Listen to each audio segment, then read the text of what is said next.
দর্শক স্বাগত সবাইকে আমাদের নিয়মিত টক শো আনোয়ার ইস্পাত। এই সময়ে আমি জহিরুল আলম আজ আপনাদের সঙ্গে আছি। দিনের শিরোনামগুলো আগে বলছি, এরপরে আমরা আলোচনায় যাব।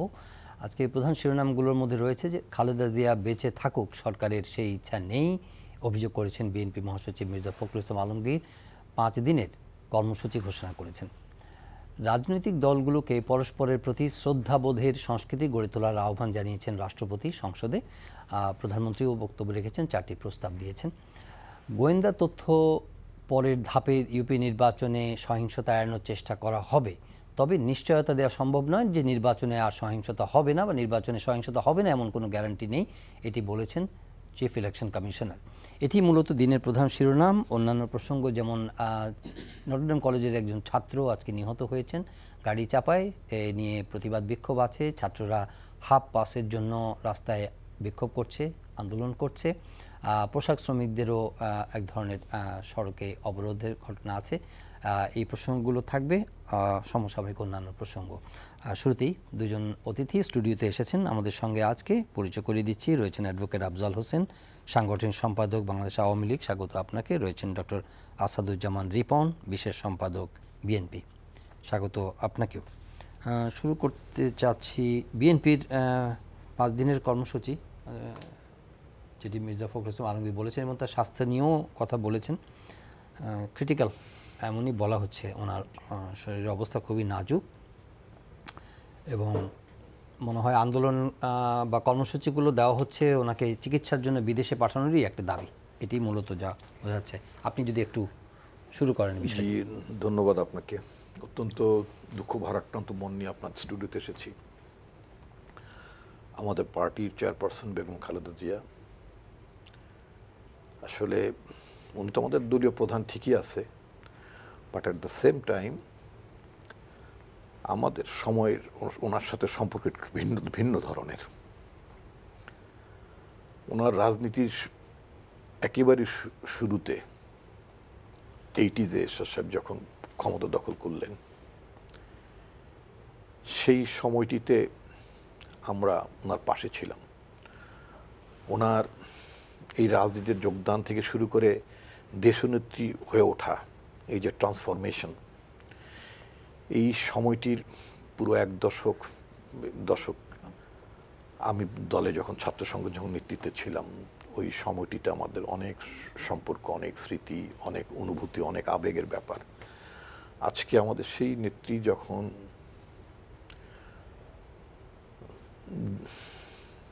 জীবন যুদ্ধে অসুস্থ হয়ে তিনি যখন হাসপাতালে আছেন এবং ডাক্তাররা যখন বলেন যে তার উন্নত চিকিৎসার জন্য, তার চিকিৎসার জন্য বিদেশে পাঠানো উচিত, অর্থাৎ এই দেশে এইখানকার ফ্যাসিলিটিজে তার চিকিৎসা সম্ভব না, she needs more advance facilities.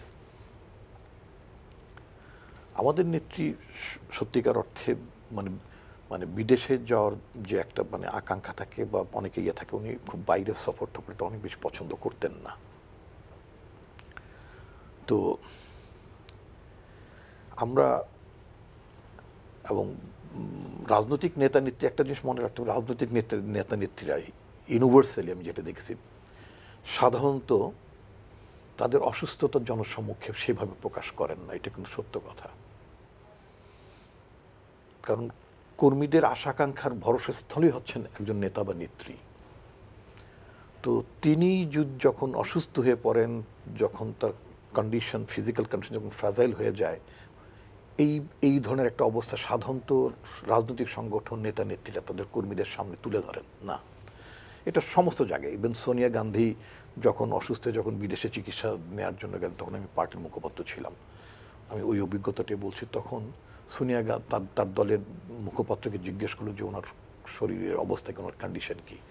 তখন তার দলের তরফ থেকে বলা হলো যে হেলথ ইনফরমেশন একজন নাগরিকের ব্যক্তিগত তথ্যের বিষয়টা আমরা পাবলিকলি জানাতে চাই না, উনি ভালো আছেন। কিন্তু আমরা জানি, অনুমান করলাম ওনার কি হয়েছিল আমরা আজও জানি না, কিন্তু আমরা এটা জানি যে উনি প্রায় 2 মাসের মতো বেশি সময় উনি যুক্তরাষ্ট্রে ছিলেন, একটা বড় মাপের চিকিৎসা নিয়েছিলেন। নেতা নেত্রী অসুস্থ এটা সাধারণত বলেন না, কিন্তু যখন আমরা প্রকৃতপক্ষে যখন আমরা বলেছি বা আমার পার্টিকুলার ওনার পরিবার বলেছেন, এটা সত্য কথা যে আমরা আগে বলিনি, আমাদের দলের তরফ থেকে ইনিশিয়েটিভও ছিল না তার পরিবারের তরফ থেকে যখন ওনার চিকিৎসার বিষয়টা অনুধাবন করলেন এবং তারা যখন ওনাকে বাইরে নিয়ে যেতে চাইলেন, তখন বুঝতে হবে যে ইট ইজ সিরিয়াস। এটা আপনি শুধু বাংলাদেশের প্রিটেক্সটে বলেন অথবা পৃথিবীর প্রিটেক্সটই বলেন না কেন, যে অনেক বড় মাপের নেতা নেত্রী যারা তাদের অসুস্থতা তখনই প্রকাশ করেন বা তারা নিজেরা অ্যাডমিট করেন বা তার ফ্যামিলি অ্যাডমিট করে, তো যখন কন্ডিশনটা রিয়েলি ডেটোরেট করে। আসলে বিষয়টা হচ্ছে কি যে ওই সময়তে যদি ওনার ট্রিটমেন্টের বিষয়টা নিয়ে যদি তুচ্ছ তাচ্ছিল্য সরকারের তরফ থেকে না করা হতো বা ব্যঙ্গাত্মক কথাবার্তা না বলা হতো যে ওনাকে বিদেশে পাঠিয়ে দিচ্ছে বা ওনাকে রাজনীতিতে রাখতে চায় না, এই যে নানা ধরনের কথাবার্তা, এই ধরনের কথাবার্তা it is not expected. In fact মানুষের অসুস্থতা নিয়ে আসলে ব্যঙ্গ করা, তির্যক মন্তব্য করা, এটা একেবারেই ইনডিসেন্ট, ভীষণ ইনডিসেন্ট। আনফর্চুনেটলি আমাদের এই বিষয়গুলো প্রত্যক্ষ করতে হচ্ছে দেশের নাগরিকদেরকে, এটা আমরা দেখছি। এটা অত্যন্ত দুঃখজনক। এই আজকে আমি যদি রাষ্ট্র এখন যে কর্মসূচিগুলো বিএনপি দিয়েছে সেটা সম্পর্কে তারা মানে দাবিটা তো এটাই যে ওনার চিকিৎসার জন্য বিদেশে, এটাই। এবং আপনারা আশা করছেন যে আরো আগে হলে অনেক ভালো হতো। মানে আমি এটাই বলতে চাচ্ছি যে আমাদের ওনার চিকিৎসা এখানে হচ্ছে, কিন্তু এখানে আমাদের ডাক্তাররা, আমাদের বাংলাদেশে অনেক ভালো ডাক্তার আছেন আনডাউটেডলি, কিন্তু অনেক কিছু আছে যেটা এখানে মানে আপনার ট্রিটমেন্ট করা যায় না। আমি একটু ছোট্ট উদাহরণ দিতে, আমার কোন এক আত্মীয়, ওনার কাছ থেকে আমি 30 সেকেন্ডস নিয়ে আমি যেহেতু রোগ শোকের ব্যাপারে, আমার পরিচিত একজন আত্মীয়ের তার ক্যান্সার হয়েছিল। তো ক্যান্সারের ট্রিটমেন্ট আমাদের বাংলাদেশ আমরা জানি মূলত দুটো ট্রিটমেন্ট। কি ট্রিটমেন্ট? একটা কেমোথেরাপি দেওয়া হয়, অনেক সময় রেডিওথেরাপি দেওয়া হয়, কখনো ইমিউনোথেরাপি দেওয়া হয়। These are the traditional practices. তো ডাক্তাররা বললেন যে ওনার ক্যান্সারের লামটা বা ইয়েটা মানে টিউমারটা এটা ছড়িয়ে যেতে পারে, মানে অপারেশনের পর, মানে পোস্ট অপারেটিভ স্টেজে এটা আবার হতে পারে। তো তখন আপনার এক্সিলারি অর্থাৎ হাতের বগলের দিকে এক্সিলারি সাইডে একটা আবার মানে ওই টিউমারটা মানে ওইগুলো রিমুভ করতে হবে। তখন ডাক্তার বলে যে এটা আমাদের দেশে একেবারেই সম্ভব না। মানে আমি বলতে চাচ্ছি যে আমাদের সার্জন আছে, আমাদের অঙ্কোলজিস্ট আছে, কিন্তু ওই অপারেশনটা করার মতন ফ্যাসিলিটিস নাই। তো এই জন্য ওনার চিকিৎসা দরকার, চিকিৎসা দিচ্ছেন, ওষুধ আছে, সব ঠিক আছে, কিন্তু অ্যাডভান্স ফ্যাসিলিটি সেটি আমরা আমি বুঝেছি। আপনাদের অ্যাডভোকেট আফজাল হোসেন, ওনাদের আন্দোলন মানে কর্মসূচি দিচ্ছেন ওনারা এই দাবিতে যে যাতে বিএনপির নেত্রীকে বিদেশে চিকিৎসা, সরকারের অবস্থানের পরিবর্তন আমরা শুনেছি। মাননীয় প্রধানমন্ত্রী এই ব্যাপারে বক্তব্য দিয়েছেন, আইনমন্ত্রীও বলেছেন আইন মোতাবেক। এখানে মানে কি চিন্তা কাজ করছে এই অবস্থান নেওয়ার ব্যাপারে? ধন্যবাদ আপনাকে। আমি আসাদুজ্জামান রিপন ভাইয়ের কথা শুনছিলাম এবং আমিও মানে বেগম খালেদা জিয়ার শারীরিক কন্ডিশন বর্তমানে কী পর্যায়ে আছে এগুলো একজন রাজনৈতিক কর্মী হিসাবে আমি আগ্রহ ভরেই শুনছিলাম যে আসলে সব কিছুই আমাদের তথ্যটি জানা দরকার এবং জানলে অন্তত নিজের কাছে পরিষ্কার থাকা যায়। এবং কোথায় জানি একটা মানে সংকট আছে, সেটা হলো যে রাজনৈতিকভাবে একরকম বলা হচ্ছে, আবার যে হসপিটালে ভর্তি আছেন সেখান থেকেও যে প্রতি মুহূর্তে একজন এই পর্যায়ের নেত্রী তাকে তার শরীরের কন্ডিশনটাকে প্রতি মুহূর্তে যে মানুষকে আপডেট জানানো, সেখানে কিছুটা আমার মনে হয় যে ঘাটতি আছে। তবে যেটা হলো যে আজকে এই যে কর্মসূচির বিষয়টি, কর্মসূচি এইটি নিয়েই আমি মূলত কথা বলবো, কারণ বেগম খালেদা জিয়ার স্বাস্থ্যগত বিষয় নিয়ে কী বা বলার আছে। রিপন ভাই বললেন যে তার শরীরটা খুবই নাজুক অথবা খারাপ। আমি কি বলবো, আওয়ামী লীগের একজন কর্মী হিসেবে তার শরীরটা খুবই ভালো, এইটা বলার মতো মানুষ আমি না। আমি যেটা মনে করি যে স্বাস্থ্যগত বিষয় এটা খুবই প্রায়োরিটি দিয়ে মানুষকে দেখা উচিত এবং তিনি স্বাস্থ্য চিকিৎসার যে মানে সর্বোচ্চ যে বাংলাদেশের ব্যবস্থা সেটি এখন কিন্তু অ্যাভেল করছেন এবং সেই ক্ষেত্রে আইনি এখন কিন্তু তার চিকিৎসা অথবা তাকে বিদেশ পাঠানো কোনো কিছুর মধ্যেই কিন্তু আওয়ামী লীগ বাধা না, শেখ হাসিনা বাধা না, অথবা মানে অন্য কোনো কিছুই কিন্তু বাধা না। বাধাটি কিন্তু একমাত্র আইন। ঠিক আছে? তো আইনের বিষয়টি ইতিমধ্যে আমরা যেটা জেনেছি সেটা হলো যে 401 ধারার মানে 1 অনুযায়ী তাকে তো বিশেষ শর্তাধীনে তার মানে দণ্ডাদেশ স্থগিত করে তাকে মুক্তি দেওয়া হয়েছিল। এবং সেখানে আমাদের মাননীয় আইনমন্ত্রী মহোদয় তিনি বলেছেন যে তাকে আবার হয়তো একই নির্দেশনায় আবার তো তাকে ওইভাবে বাড়ানো যাবে না, তাকে হয়তো আবার নতুন করে বিষয়টি কোর্সটা শুরু করতে হবে, সেই ক্ষেত্রে আবার তাকে হয়তো মানে আইনের কাছে যেতে হবে। তো সেই ক্ষেত্রে আবার যখন এটার একটা ভিন্ন ব্যাখ্যা যখন গতকালকে বিএনপির কিছু সামনের সারির আইনজীবী, তারাও অবশ্যই তারাও রাজনৈতিক নেতৃবৃন্দ, তারা গিয়েছিলেন এবং সেখানে কিন্তু মাননীয় আইনমন্ত্রী তিনি কিন্তু বলেছেন যে বিষয়টি আমরা পর্যালোচনা করে দেখব এই বিষয়গুলো কি। সুতরাং বিষয়টি কিন্তু পর্যালোচনার পর্যায়ে আছে এবং সেই ক্ষেত্রে মানবিকতার বিষয়টি যেটা বারবার উঠে আসছে, মানবিকতার বিষয়টি কিন্তু দেখা হচ্ছে এবং সেই ক্ষেত্রে কিন্তু আমাদের নেত্রী তিনি কিন্তু স্ব উদ্যোগী এবং প্রশাসনিক মানে আইনি কাঠামো যেটি তার মাধ্যমে কিন্তু তাকে মুক্তি দেওয়া হয়েছে অথবা তার চিকিৎসা ব্যবস্থা করা হয়েছে। এর আগেও তিনি যখন কারাগারে ছিলেন একেবারে প্রথা বিরুদ্ধ, যেটা কখনই কোথাও বাংলাদেশে আমরা জানি না অতীতে ছিল কিনা, একজন এইড তার সাথে দেওয়া হয়েছে, যেমন ফাতেমা নামে একটা মেয়ে তার সাথে ছিলেন। সুতরাং একজন সিনিয়র সিটিজেন হিসাবে, একজন রাজনৈতিক নেতা হিসাবে বেগম খালেদা জিয়ার প্রতি রাষ্ট্র অথবা সরকার যতটুকু সংবেদনশীল হওয়া দরকার আইনি কাঠামোর মধ্যে সেই সংবেদনশীল জায়গায় কিন্তু তিনি আছেন এবং সেই ক্ষেত্রে এখানে কিন্তু তুচ্ছ তাচ্ছিল্য অথবা সেই ব্যাপারে যদি কোনো বিষয় থাকে সেটি কিন্তু করা হয়েছে বলে আমার জানা নাই এবং এখানে পুরোপুরি নাগরিকরা কিন্তু দেখছে যে অতীতেও তো নাগরিকরা বাংলাদেশে ছিল, এই নাগরিক তো সেই নাগরিকই বাংলাদেশের। ইরফান ভাই বললেন যে নাগরিকদের অনেক কিছুই দেখতে হচ্ছে, কিন্তু আপনারা দেখেন যে আজকে যে নেত্রী যার কাছে মানুষের সবচেয়ে বেশি প্রত্যাশা অথবা বিএনপি নেতারা যাকে উদ্দেশ্য করেই মানে বেগম খালেদা জিয়ার চিকিৎসা বিষয়টি মানবিক বিষয়টির দৃষ্টি আকর্ষণ করার চেষ্টা করেন মাননীয় প্রধানমন্ত্রী, তো মাননীয় প্রধানমন্ত্রী তার জীবন সংহারের চেষ্টা হয়েছে বিএনপি শাসনামলে এবং সেই প্রশ্নগুলোর উত্তর কিন্তু হয়তো মেলেনি, কিন্তু উত্তর তো আমরা জানি যে আসলে কারা কিভাবে। সে আজকের এই প্রসঙ্গে আমি বলছি না, কিন্তু ঘটনাটা সত্য যে জজমিয়া নাটক সাজানো হয়েছিল, তাকে হত্যা করার একেবারে প্রচেষ্টা হয়েছিল, 22-24 জন মানুষকে হত্যা করা হয়েছে, আইবি রহমান মৃত্যুবরণ করেছে এবং আমাদের নেত্রী তিনি একেবারে কানে সে আঘাতপ্রাপ্ত হয়েছেন। তো এগুলো ঘটেছে, বাংলাদেশ রক্তাক্ত হয়েছে জনপদ। আবার এইরকম ঘটনা মানে একজন রাজনৈতিক কর্মীরা সবসময় কিন্তু মানে চিকিৎসা এটা তো মানুষের মৌলিক অধিকার এবং বাংলাদেশেই তো চিকিৎসা ব্যবস্থার আধুনিক করার জন্য অথবা গ্রাম পর্যায়ে চিকিৎসা ছড়িয়ে যাওয়ার জন্য এই যে কমিউনিটি হেলথ ক্লিনিক, হাজার হাজার কমিউনিটি হেলথ ক্লিনিক করা হয়েছে, এগুলো সরকার করে, কিন্তু আবার এগুলো বন্ধও করে দেওয়া হয় বিভিন্ন সময়, তাই না? এগুলো হচ্ছে বাংলাদেশে।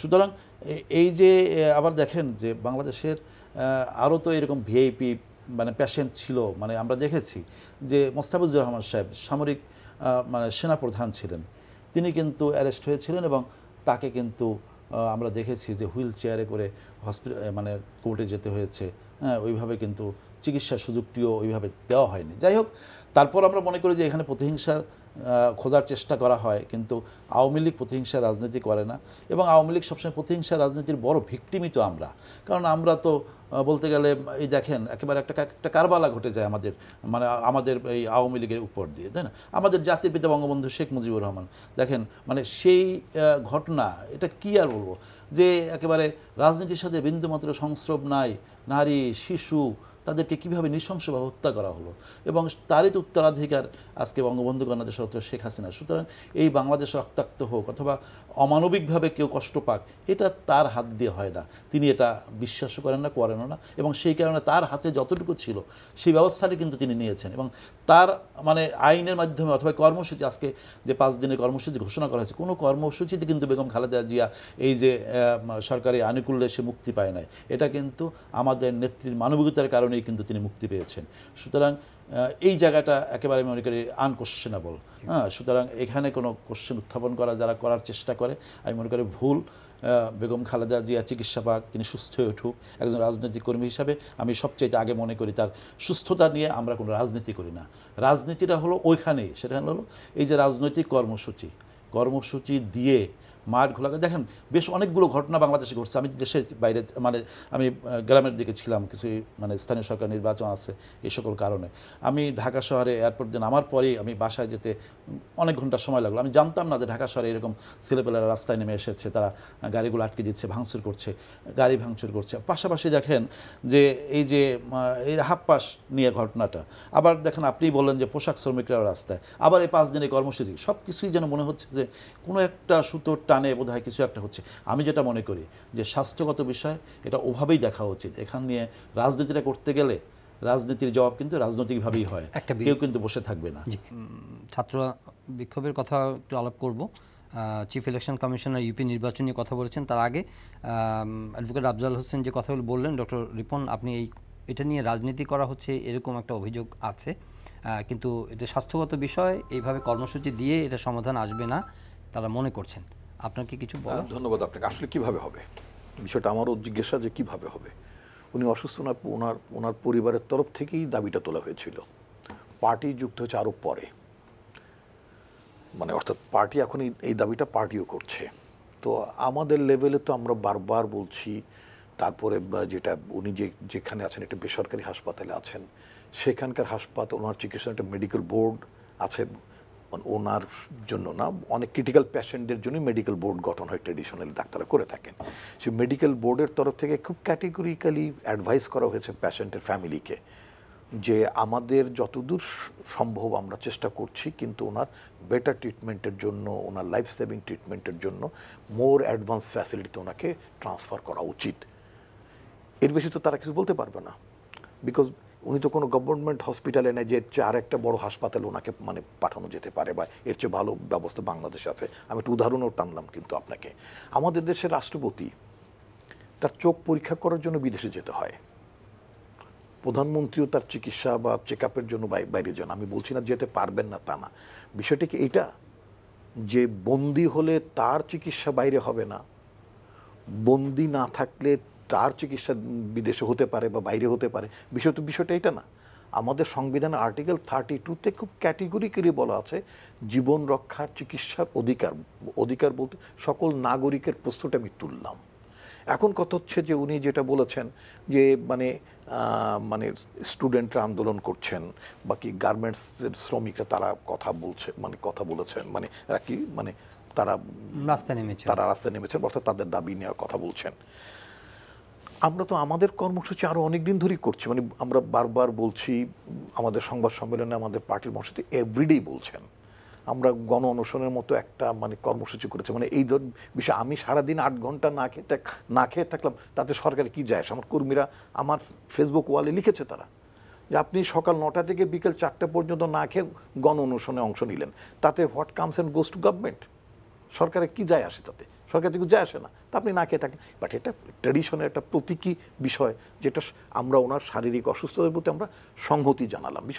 বিষয়টা এটা মানববন্ধনের মতো একটা মানে নির্বিবাদ একটা প্রোগ্রাম, সেটাও আমরা করছি, তাই না? আমাদের অন্য যে প্রোগ্রামগুলো সেগুলো নির্বিবাদ প্রোগ্রামের মতোই, অর্থাৎ সমস্ত কিছুই কিন্তু সরকারের দৃষ্টি আকর্ষণ করা, তাদের কাছে সংবেদনশীলতা প্রত্যাশা করা।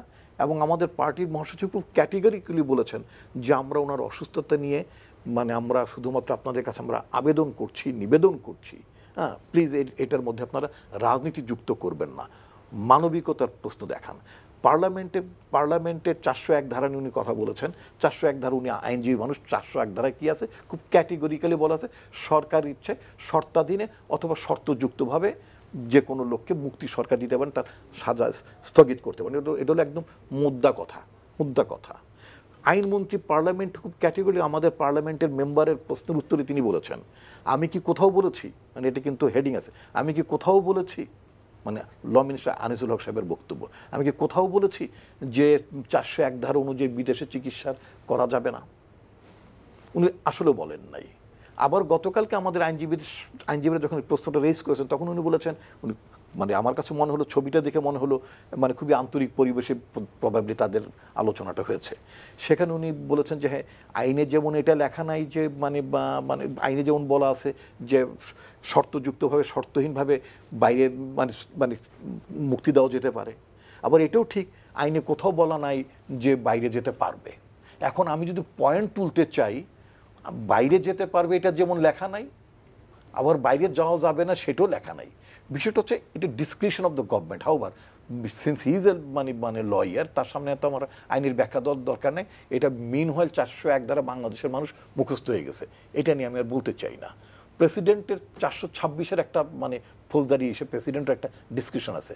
অনেকে বলেন যে প্রেসিডেন্ট ক্ষমা চাইলে যাওয়া যাবে, প্রেসিডেন্টের ক্ষমা চাওয়ার ব্যাপার নাই। এর বাইরে অনেকগুলো তো ক্লজ থাকে। প্রেসিডেন্ট ইচ্ছা করলে যে কোনো লোকের তার হিসেব মানে তার কোনো মানে দোষ স্বীকার করার কোনো ব্যাপার নেই। এরকম অনেকগুলো ক্লজ আছে যেখানে প্রেসিডেন্ট এটা করতে পারেন। আর্টিকেল 49 অনুযায়ী করারও বিধান আছে। হাউবার বাট 401টা হচ্ছে এটা নিয়ে ডিসকাশন। একটা প্রশ্ন আমি শেষ করবো আপনার কাছে, একটা প্রশ্ন, সেটা হচ্ছে যে আপনারা সরকারের যথেষ্ট সহানুভূতি পাওয়ার আশাটা কেন করছেন? মানে যে বাস্তবতার বিষয়গুলো উঠে আসে অনেক সময়, এগুলো রাজনৈতিক আলোচনার মধ্যে আসছেও, যে খুব বেশি সিম্প্যাথেটিক হওয়ার মতো মন মানসিকতা সরকারের কাছ থেকে আশা করার যথেষ্ট কারণ আপনাদের হাতে আছে কিনা? আমরা তো যারা গভর্নমেন্টে বসেন, হাতে থাকবে না কেন? গভর্নমেন্টকে তো আমি অমানবিক বলতে চাচ্ছি না।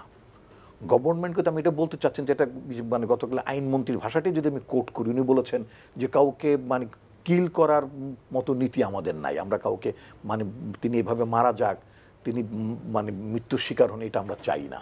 তো যদি গভর্নমেন্ট যদি তাই না চায়, ওনার যে শারীরিক অবস্থা, ওনার গভর্নমেন্ট যেই জায়গায় আছে তার ইন্টেলিজেন্স ডিপার্টমেন্ট আছে, ওনার হেলথ ইনফরমেশন আমার কাছে বা আমার দলের অনেক নেতার চেয়েও গভর্নমেন্টের কাছে ইনফরমেশন অনেক very much available. Government access করছেও, আমি নিশ্চিত গভর্নমেন্ট অ্যাক্সেস করছে, এবং গভর্নমেন্ট অ্যাক্সেস করছে বলেই কিন্তু গতকালকে রাতে একটা মানে রেড অ্যালার্টও তারা জারি করেছে। গভর্নমেন্ট হয়তো আশঙ্কা যে যদি বিএনপি চেয়ারপারসনের ফর্মার প্রাইম মিনিস্টার যদি শারীরিক অবস্থা যদি ডেটোরেট করে, মানুষ যদি ইমোশনালি যদি আবার রাস্তায় নামে, একটা অশান্তি তৈরি হতে পারে। গভর্নমেন্টের কাজ করবে, এটাই স্বাভাবিক। আমি গভর্নমেন্টে থাকলে আমি তাই করবো নেচারালি, কারণ আমার তো মানে আইন শৃঙ্খলা, ল অ্যান্ড অর্ডার আমাকে রক্ষা করতে হবে। কিন্তু কত যে গভর্নমেন্ট জানে, তো এখন কত যেটা আমি হয়তো গভর্নমেন্ট অ্যাট ওয়ান স্টেজ হয়তো গভর্নমেন্ট হয়তো বলবে যে ইয়েস শি ইজ অ্যালাউড। ওনার হাতে কিন্তু এখনো পাসপোর্টও নাই। পাসপোর্টের জন্য উনি অ্যাপ্লাই করেছেন, পাসপোর্টটা কিন্তু ওনাকে ডেলিভারি দেওয়া হয় নাই। তার মানে ওনার পারমিশনের সাথে পাসপোর্ট দেওয়ার ব্যাপার আছে, এটার সাথে ভিসা দেওয়ার ব্যাপার আছে, তাই না? এবং ওনার যে চিকিৎসার যে ব্যাপারটা, ওনার যে শারীরিক যে অসুস্থ, আমি যতদূর জানি সেটা হলো যে United kingdom, United states, Germany, এই তিনটা দেশেই অ্যাডভান্স হসপিটাল অ্যাডভান্স ফ্যাসিলিটিস আছে। আচ্ছা, শারীরিক অবস্থা যদি খুব বেশি ডেটোরেট তো ফ্লাই করারও তো একটা ব্যাপার থাকে, কারণ দীর্ঘ আওয়ার তো ফ্লাইও করা যায় না। তো সুতরাং সময় থাকতে যেটা করা যায়, ইনিশিয়েটিভটা নেওয়া যায়, যেটা করা যেতে পারে। আজকে আমি শুধু এই কথাটাই বলতে চাই, যদি আল্লাহ না করুক, যদি উনি যে ঘটনা শেখ মুজিবুর রহমান হত্যাকাণ্ড নিন্দাযোগ্য, আমরা অবশ্যই নিন্দা করি। একটা it's a black chapter of the history of Bangladesh.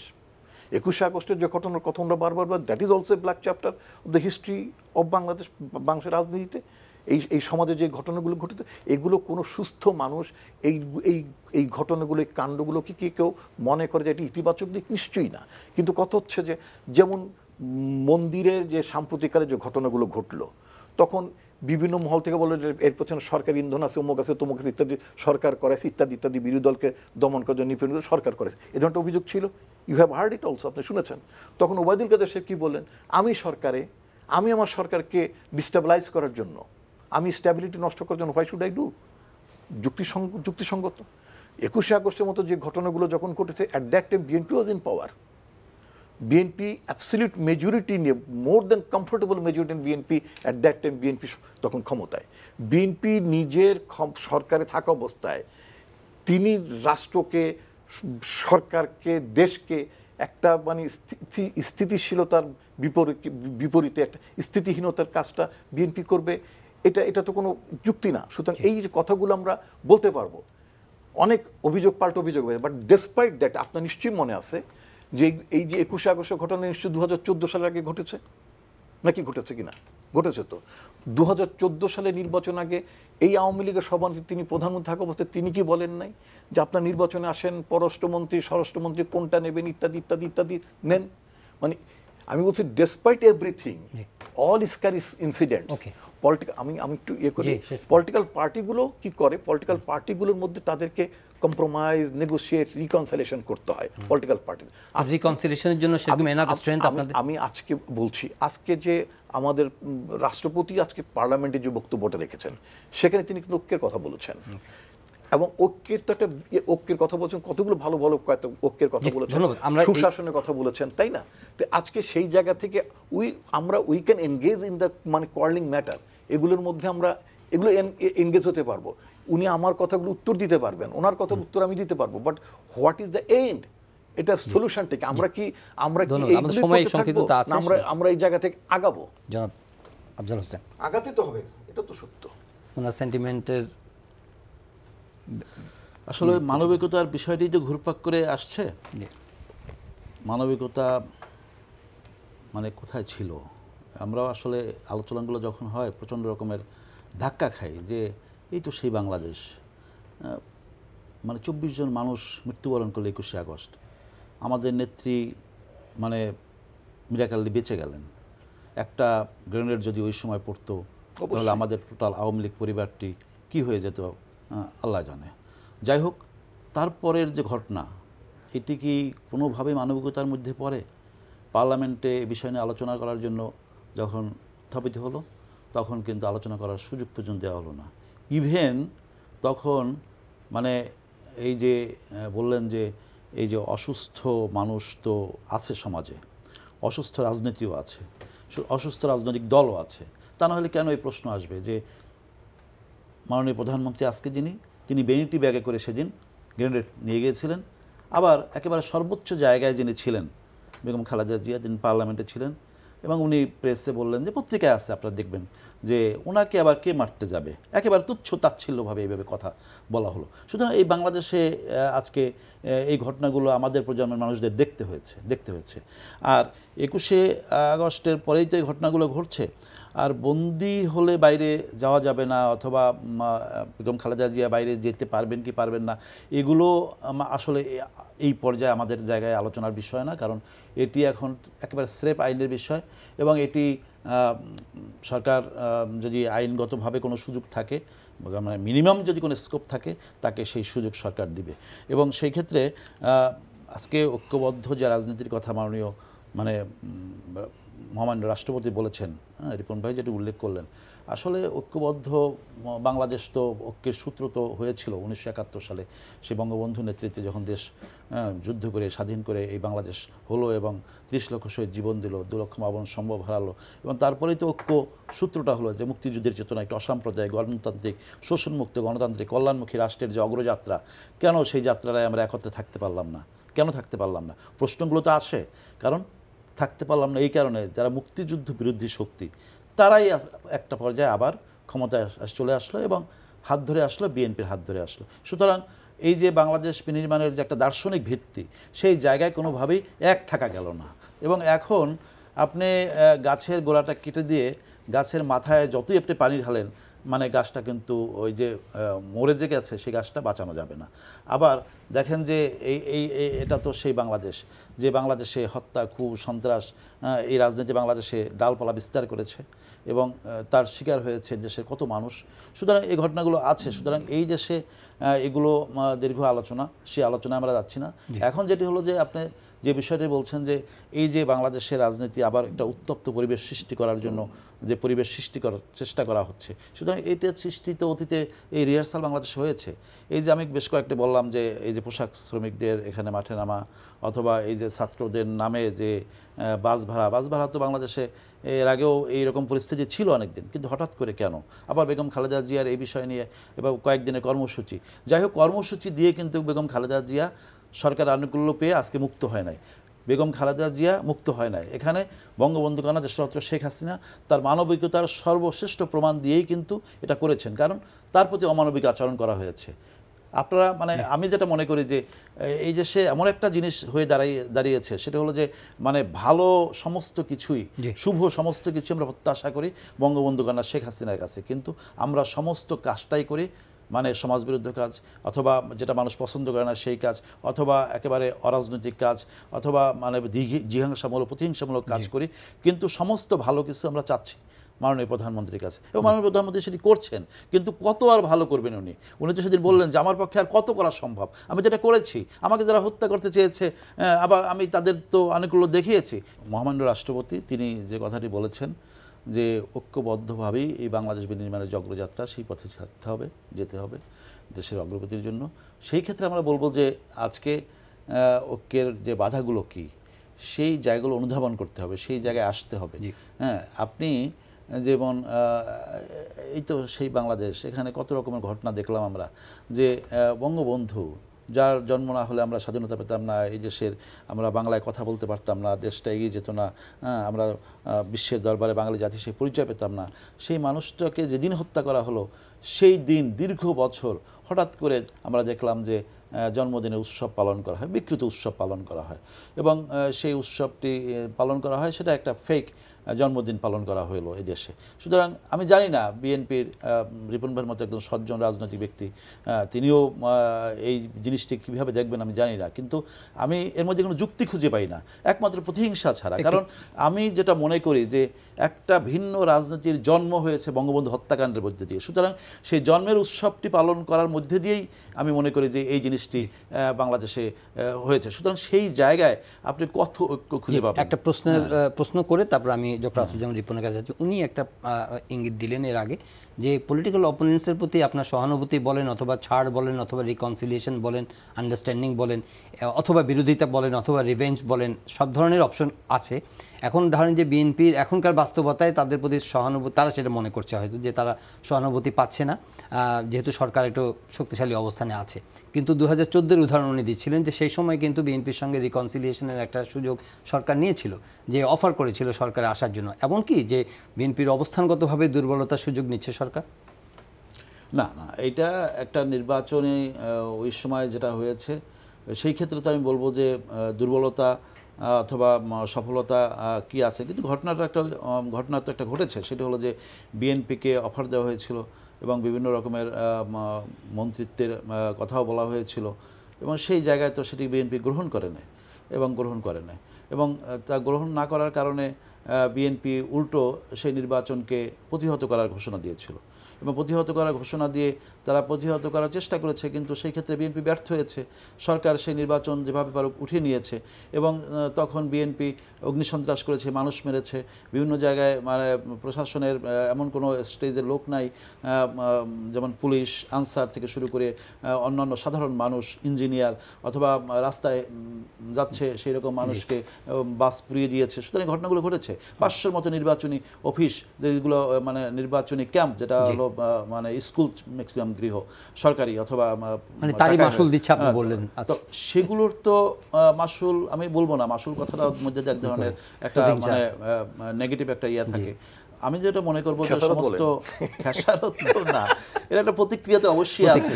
রাজনীতিতে ভুল রাজনীতি, সময় থাকলে বিএনপি তো হারে হারে টের পাচ্ছে যে এটা একটা ভুল রাজনীতি হয়েছে। সময় থাকলে আরেকবার আসবো জনাব আফজাল। ডক্টর রিপন, তাহলে কি আপনারা এই আলোচনা, যদি আজকে আমরা খালেদা জিয়ার স্বাস্থ্য নিয়ে আলাপ করছিলাম, কিন্তু এগুলো যেগুলো উনি রেফারেন্স হিসেবে আনলেন, এগুলো কি আপনাদের একটা হিস্টোরিক ঐতিহাসিক ভ্রান্তি কিনা? মানে ধন্যবাদ আপনাকে।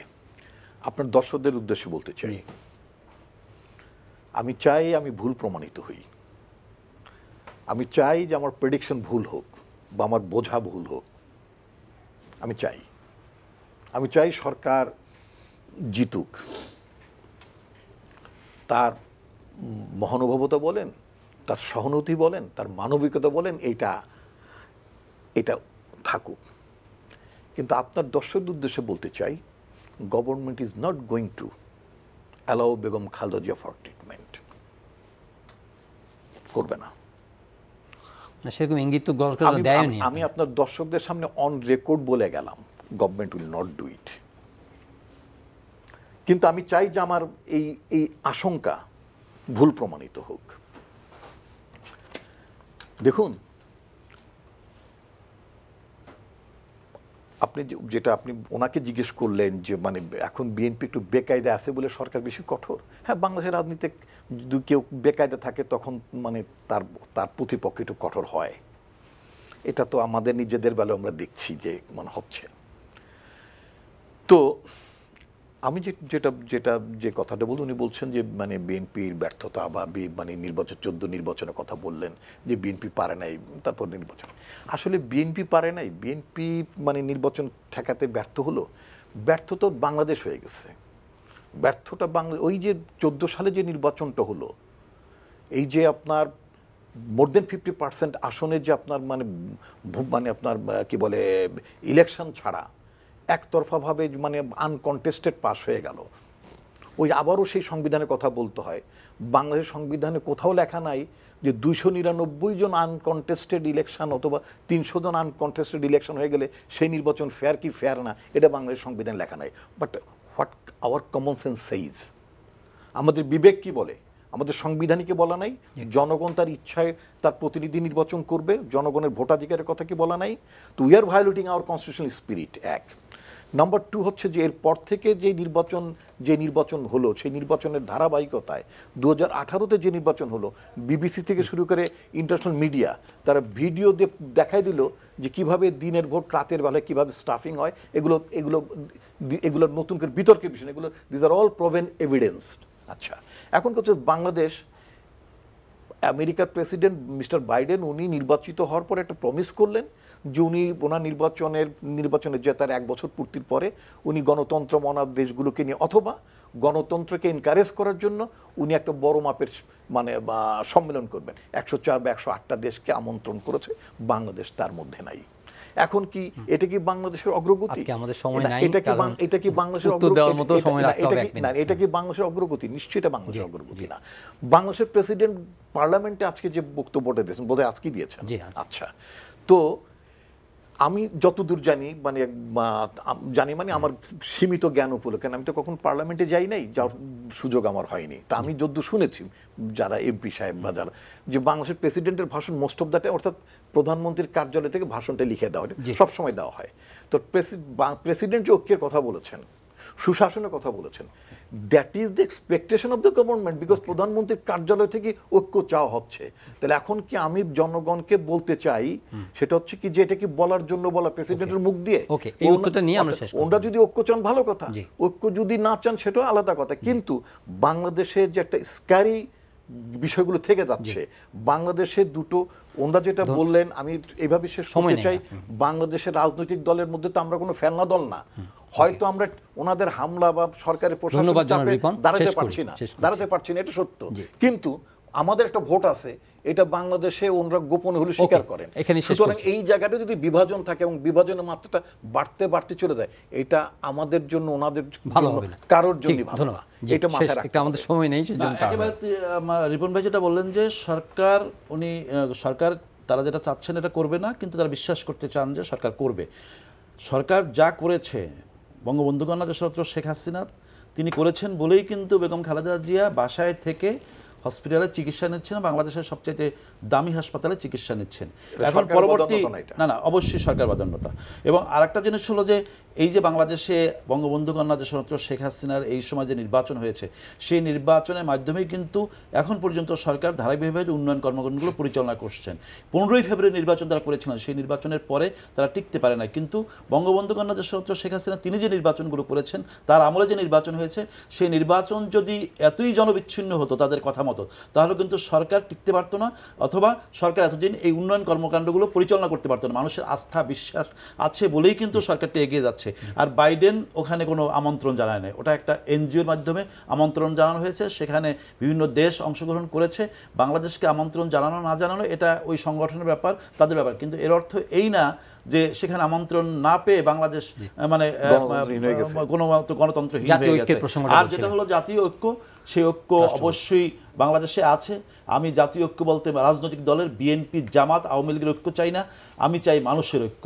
মুক্তিযুদ্ধের পক্ষের মানুষ, গণতন্ত্রকামী মানুষ, অথবা হত্যা খুন সন্ত্রাসের এগেনস্টে যে মানুষ, অথবা অসাম্প্রদায়িক বাংলাদেশ বিনির্মাণের আকাঙ্ক্ষায় যে মানুষ, সেই মানুষের ঐক্য বাংলাদেশে আছে বলেই কিন্তু বঙ্গবন্ধু কন্যা শেখ হাসিনা এই দেশটাকে আজকে সুদৃঢ়ভাবে পরিচালনা করে যাচ্ছে। সুতরাং আজকে পৃথিবীতে এই যে কোন দেশ কাকে ডাকলো না ডাকলো এটা আমাদের বিবেচ্য বিষয় নয়। আমরা যেটা মনে করি, অনেক দেশেই দেখেন যে কিছুদিন আগেও এই যে একজন এমপি হত্যা করা হয়েছে সেই যুক্তরাজ্যে, হ্যাঁ, কিন্তু বাংলাদেশ তারাও কিন্তু গণতন্ত্রের কথা বলে। কিন্তু বাস্তবতা হলো যে এই কথাগুলো বলে মানে বাংলাদেশে গণতন্ত্রহীন এটা বলা যাবে না। গণতন্ত্রের সাথে হত্যা, খুন, সন্ত্রাস যায় না। ধন্যবাদ অ্যাডভোকেট আফজাল হোসেন। আজকে সময় নেই, অসংখ্য ধন্যবাদ স্টুডিও আসার জন্য। ডক্টর আসাদুজ্জামান রিপন, আপনাকেও ধন্যবাদ। আমরা পরের আরেক অনুষ্ঠানে আপনাদের দুজনকে আবারও ডাকবো এবং বাকি কথা শুনবো। প্রিয় দর্শক, আনোয়ার ইস্পাত এই সময় আজ এখানে শেষ করছি। ভালো থাকবেন সবাই, দেখা হবে পরের অনুষ্ঠানে। অনুষ্ঠানটি অনলাইনে দেখতে পারেন, ভিজিট করুন ntbbd.com। কোভিড পরিস্থিতি নিয়ন্ত্রণে এসেছে কিছুটা, তারপরেও সবাই স্বাস্থ্যবিধিগুলো মেনে চলুন, স্বাস্থ্য সুরক্ষাগুলি মানার কোনো বিকল্প নেই। আর আপনারা অনলাইন ও ইউটিউবে আমাদের ফেসবুক পেজে আমাদের জনপ্রিয় অনুষ্ঠান খবরের আপডেটও জেনে নিতে পারেন চাইলে। ভালো থাকবেন সবাই।